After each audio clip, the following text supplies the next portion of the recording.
Keelin. John, thank you very much indeed. Well, today is Daffodil Day, the annual fundraiser for the Irish Cancer Society. It's usually a very big success, but what exactly does the money achieve? Well, I'm going to be speaking about that with oncologist Janice Walshe in just a few moments. But first of all, our reporter, Aisling Reardon, has been looking at the cancer statistics here in Ireland. Aisling. Thanks, Keelin. Yes, well, it's not surprising that the figures show that 1 in 3 people in Ireland will develop cancer during their lifetime, because we all know someone who has or has had the illness. Now, it's estimated that by 2020, 43,000 new cases per year will be diagnosed. That's going to be an increase of over 13,000, as the latest data from the National Cancer Registry shows that around 30,000 people were diagnosed in Ireland in 2011. Now, the 5 most common cancers in Ireland are non-melanoma, prostate, breast, bowel and lung cancer. And just to give you an idea of numbers, in 2009, over 8,000 people were diagnosed with non-melanoma skin cancer, while just under 2,000 people were diagnosed with lung cancer. When it comes to mortality, cancer accounts for over 1/4 of the annual death toll, with over 8,000 people dying from cancer in 2009. However, cancer is increasingly viewed as a condition from which people survive, with 42% of men and half of women currently surviving for 5 years and longer. And it's even higher when it comes to women with breast cancer at 80%. And finally, cancer prevention. Up to half of all cancers are preventable. 30% are preventable through lifestyle changes alone. And I leave you with this striking and frightening fact: smoking is the single biggest cause of cancer, causing nearly 1/3 of all cancers. Keelin. Aisling, thank you very much indeed. Well, I'm joined now by oncologist Janice Walshe. Janice, thank you very much indeed for coming up from Vincent's this morning. One of the most striking figures actually in Aisling's statistics there was the increase in cancers, going from 30,000 to 43,000. Why is that? Is there more cancer, or are you finding more of it? I think there's 2 factors. The first is we're looking for it more. So one, I suppose, through many of our screening programmes, particularly in breast cancer, we have access to the national screening programme Breast Check. That has increased the number of cancers that we are finding, which is leading to better outcomes for those patients. We're now in the process of organising a national colon cancer screening programme, and if the results that we see internationally are replicated in Ireland, we'll see improvements in survivals in that regard, but we equally will see an increase in the number of colon cancers that we will diagnose. And I suppose through things like prostate and PSA screening, through blood tests, we are seeing increases in numbers. I think that's one issue. We're looking for it. And the second is that probably lifestyle factors are leading to an increase, a true increase in cancer numbers. And I suppose more worrying thing is increasing weight gain and the association with increased cancer risk. So obesity is cancer, because you'd think like people are smoking less, they're a little more conscious of exercise.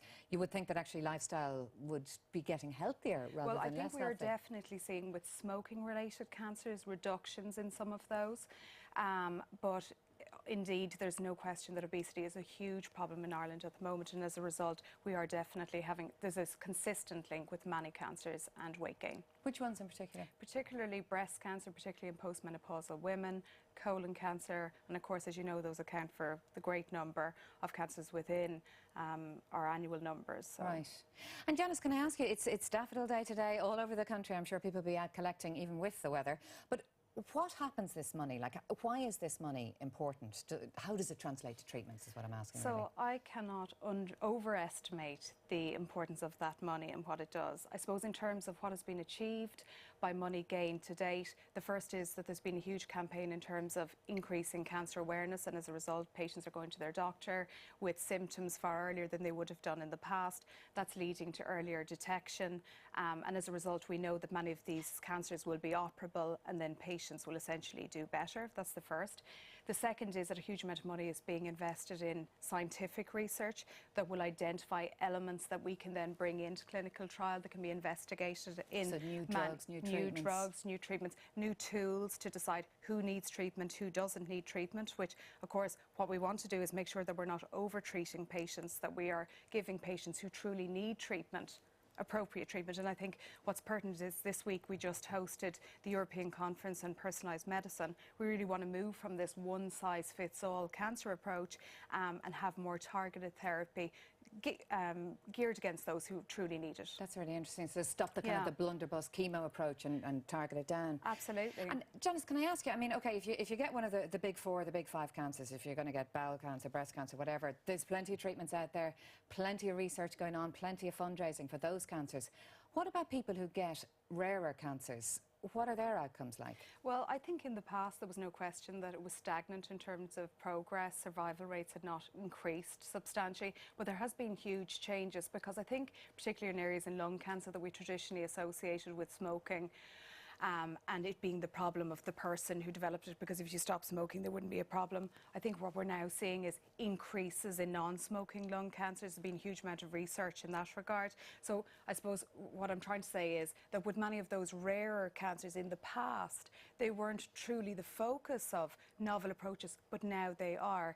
What is the difficulty with those is you're looking at smaller numbers, so it takes longer to accrue patients to clinical trials to get those answers. But we're also becoming cleverer in the way that we perform these clinical trials, identifying that a cancer is not a cancer is a cancer. There's all different things that we should specifically be looking at. So you're really delving down into it. I mean, I suppose another problem there is if you're dealing with cancers that affect smaller numbers of people, they're not as attractive to drug companies to put the funding in, because they're not going to make as much money out of any treatments. And yeah, we have seen that definitely, but I think internationally, again, there's an understanding that within, you may, I suppose a lot of this would in the very rare subtypes be going on in the United States, where they'd have access to greater patient numbers and you would refer patients to sites from different states, and that in that way achieving the results going forward. But it is hard for somewhere like Ireland, where in those rare subsets those number of patients will always be small. Could be a handful.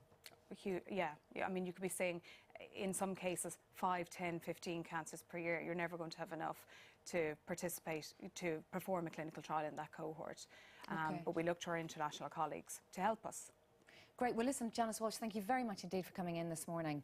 Now, the Irish Cancer Society has said that its Daffodil Day goes ahead today despite the poor weather conditions. And if you have been affected by this item, the National Cancer Helpline free phone number is 1-800 200 700. Time now to go over to Eamon for the sports news. Am I correct?